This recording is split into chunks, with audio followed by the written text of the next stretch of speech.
What's up guys, welcome back to my channel. Today I have a 2005 Chevy Suburban 1500 with a 5.3, and today what I'm going to do a tune-up on it and valve cover gasket. So I'm going to do the left side of it, and since that's like the hardest one of the two to do as well, I'm not going to show you the right side, because if you can do this side, it'll do the other side no problem. I already did the other side, it's a piece of cake, but this side looks a little more involved, but I'll show you what I do to do that. So stick around, please subscribe. Thanks for watching. All right, the first thing I did is I took some shop air to blow around the valve cover area so that less stuff comes out. It drops in the motor when I'm doing everything and I remove it. So I'm going to start off by taking these clips off right there and right here, and I'm going to lift this valve, the harness up, and then just start unplugging everything. I'm going to take this out, and then once you get the safety deal taken out, then you can unplug it. Pretty easy, and just go around. I'm just gonna unplug everything, and then that way what happens is that the harness and stuff, that all comes off in one piece.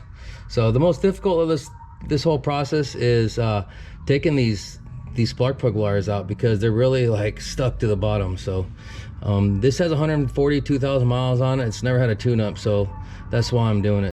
These connectors are pretty easy to take apart. You got to kind of work this little piece in there. I don't know if you can see it.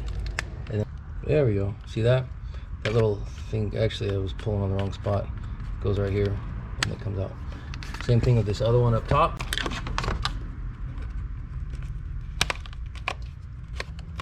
And then this, oh, see, look how brittle that is.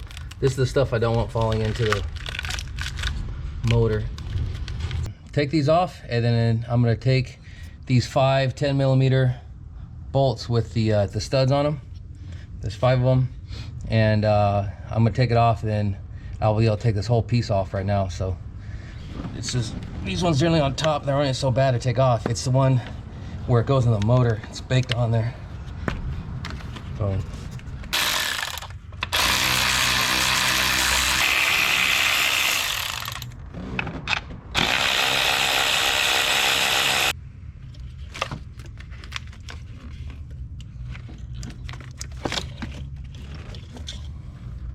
you can see, looking at it, there's all this stuff all over the valve cover. So I'm going to take the shop air again, and I'm going to blow this stuff away.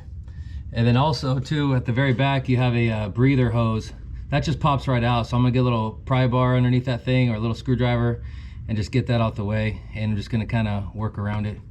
Anyways, I'm gonna blow this out, and then these 4 bolts right here in the middle, they are 8mm screws, and I'm gonna take those out, and then the valve cover I'll be able to fish that valve cover out.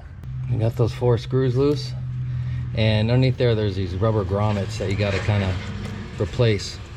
You don't want to do just the gasket, you have to do the rubber grommet, so just keep that in mind.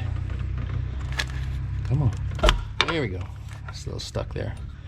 All right, I need both my hands for this. So, and I clean up all the way around so that it's nice and clean when I put the new gasket and valve cover on. You can look at the mating surface where the gasket is. It's nice and clean. You don't need any silicone when putting on the gasket, just 2 clean surfaces. All right, well, hopefully I got a good shot, but I have to move this harness out the way to get the valve cover in there without breaking some of that thing and having to fall in the motor. So here's a little bit of a mechanic tip. When you put a valve cover on, I always go around with a inspection mirror to make sure that it didn't fall out and I didn't see it, or it hit something and I put it on there and the valve cover rolled inside of it, and then you're going to be getting mad because you're going to start up and it's going to be puking oil everywhere. So I always get a mirror, and I check all around, make sure that the gasket looks nice and even, and it didn't roll that way, especially toward the back. Sometimes it could be really tight, and then you hit the valve cover with it, and then it can grab it could grab the seal and then push it inwards, and you won't see it, and you'll just think everything's good, and then you'll keep going about it, and then you'll have the leak. So it's always good to double check your work before you fasten anything down. Now I'm basically going to tighten the 4 bolts that hold on the valve cover, and I'm just gonna kind of give it a good snug. I'm not gonna go super tight with it, because once it stops and you put a little bit of pressure on it, it's a small bolt, you don't want to torque that like with a torque wrench, so like 8 pounds or something like that. You want to kind of really just kind of have a feel for it, make sure they're nice and tight and they're all evenly torqued. Starting from the middle, work your way out. All right, so I got the valve cover on, got the 4 bolts torqued, I got the line on for the breather over there. Now I'm going to do the spark plug wires before I put all this other stuff on there. They're tight, don't get me wrong. I mean, it's pretty simple. You just got to pull them out. Sometimes I use this bad boy right here, it just kind of grabs it. Sometimes that works, and if not, sometimes I get in there with something like that, because these ones have the metal covers on them, and so you can grab them by that. I try to reuse them, so I try not to destroy them too bad, but you can actually buy those if you destroy them. So, well, I got one out. They're stuck. But basically what I did with this one, I just kind of grabbed it from here, and then up and down, wiggled and pulled, and it finally broke free. Now I'm gonna pull these plugs out. I usually kind of loosen them, then I get them with the... There we go.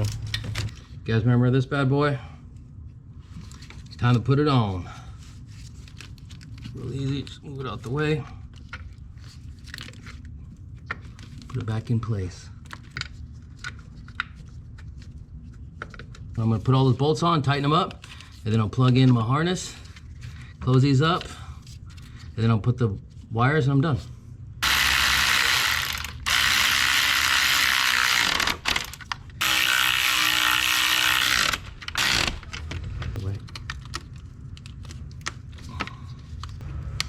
There we go.